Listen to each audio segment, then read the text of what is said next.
everyone, Aaron here for Zollotech, and the iPhone 17 Pro Max has been out for about a month at this point. I can't believe that amount of time has already gone by, and I've been using this full-time on and off while I was reviewing this, the iPhone Air, and the iPhone 17. So I thought we'd talk about things such as durability, as many people are concerned about how it's held up. We'll talk about scratches on the display, as well as battery life and more. Now, when it comes to the design, I think it's something that you either really like or maybe you really dislike. However, I do think it is growing on people. The overall camera plateau, as Apple calls it, or just camera bar, or whatever you want to refer to it as, is something that is definitely striking and takes a bit to get used to.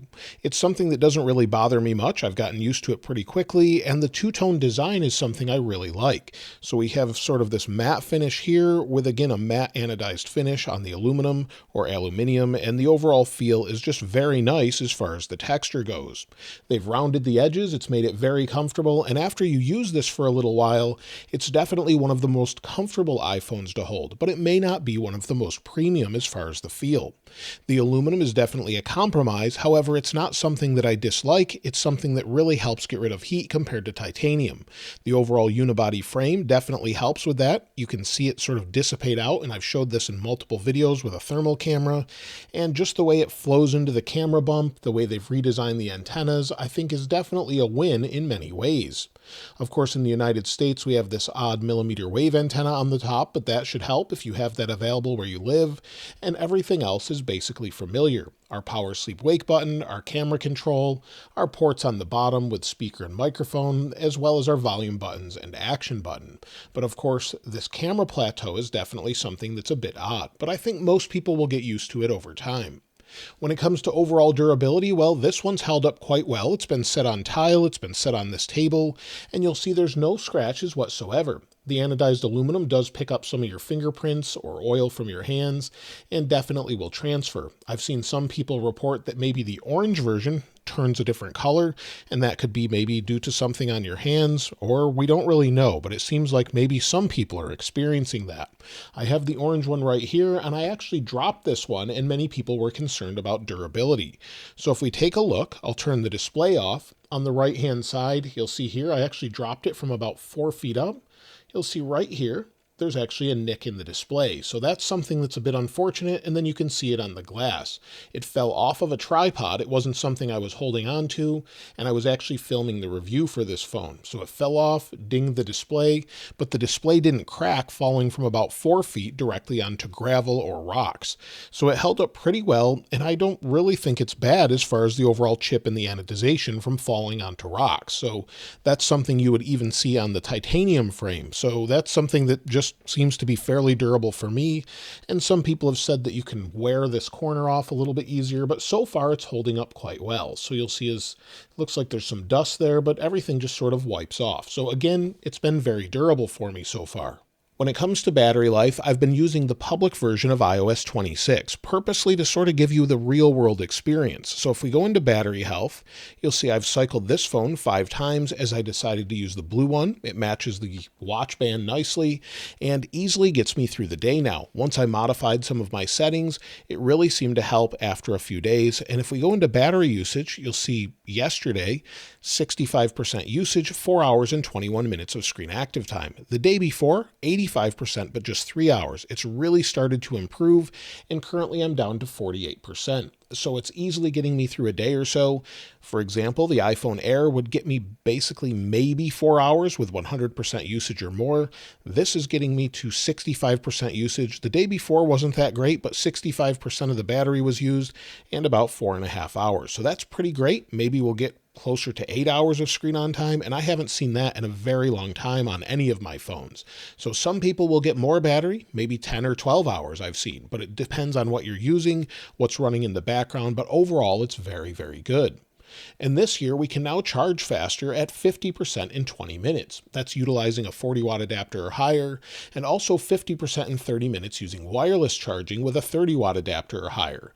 And this is great because it's a larger battery charging even faster. And to take advantage of the faster charging and larger batteries, today's sponsor Ugreen can take advantage of the Qi 2 25 watt charging and extend battery life with the Ugreen MagFlow magnetic power bank. It delivers up to 25 watts magnetic wireless charging, bringing iPhone 17 Pro Max from 0 to 50% in 38 minutes. The 10,000 mAh battery pack meets airline safety standards and can charge iPhone 17 Pro Max about 2 times. The MagSafe compatible connection holds firmly, and the LED display gives you a real-time status of charging. You can also use the built-in USB-C cable, which supports 30-watt PD input and output and allows you to fast charge your devices, but also charge the power bank. You can also charge 2 devices at once using MagSafe and the built-in USB-C cable, and you can even use the cable as a carrying strap. Or you can even charge 3 devices at once, attaching an additional USB-C cable. Ugreen also has a 2-in-1 magnetic wireless charger that can charge at 25 watts and charge iPhone, AirPods, and Apple Watch at once. To check out the latest chargers from Ugreen, be sure to check the link in the description below. Now, when it comes to the display is super bright and one of the best things about this year's phones. One of the big problems I had with iPhones in the past is you're outside in very bright sunlight and maybe it's hot outside. It would dim the display. So you're outside, it dims it down. Now we have 3000 nits of brightness or up to that, and it stays bright even in hot weather. I've mentioned this multiple times, but I was watching a drag race at the drag strip in Charlotte, North Carolina at the ZMAX drag strip, and it was about 90 degrees Fahrenheit outside. I turned the display all the way up and it stayed there and I could easily see my display. My phone definitely got a little bit warm. It was quite hot outside, but it actually maintained that brightness and it never dipped down. So that's something I don't think I've seen in iPhones for many years, if ever at this point. Maybe a few years back to the iPhone 11 or older, I didn't have issues, but recently I've had that issue until the 17 Pro Max. And as far as heat, like I mentioned before, we have a new vapor chamber. It helps really dissipate that heat and gets rid of all the heat from the phone and makes it much cooler not only to hold, but also maintains those speeds for longer periods of time. So it never ever feels slow other than stutters in the OS itself, not the phone, but generally everything is super smooth and fluid. Of course, there's issues with iOS from time to time, but just scrolling, ProMotion is super smooth. If you want to go into music, do simple tasks, everything seems to be very smooth and fluid. I've used it with Apple CarPlay quite a bit, and it works just fine. My maps rotate like you would expect.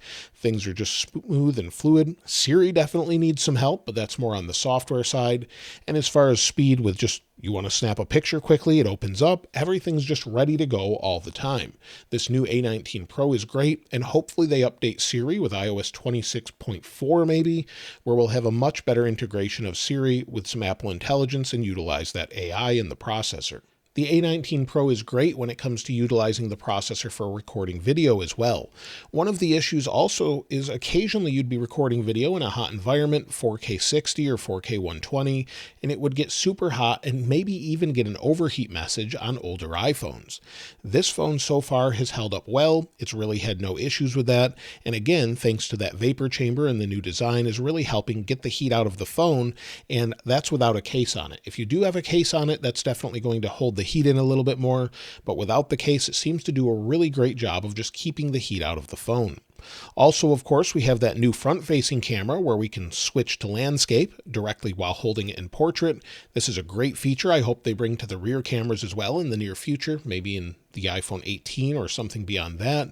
And it really does very well as far as recording video. I don't use it for a lot of video on the front-facing camera, but when I'm on screen, it's definitely much easier to just put it in portrait mode, hit that button, and then record. The microphone's pretty good as well, about the same as last year, and the overall cameras themselves, again, are very similar to last year with the exception of the 48 megapixel telephoto zoom camera.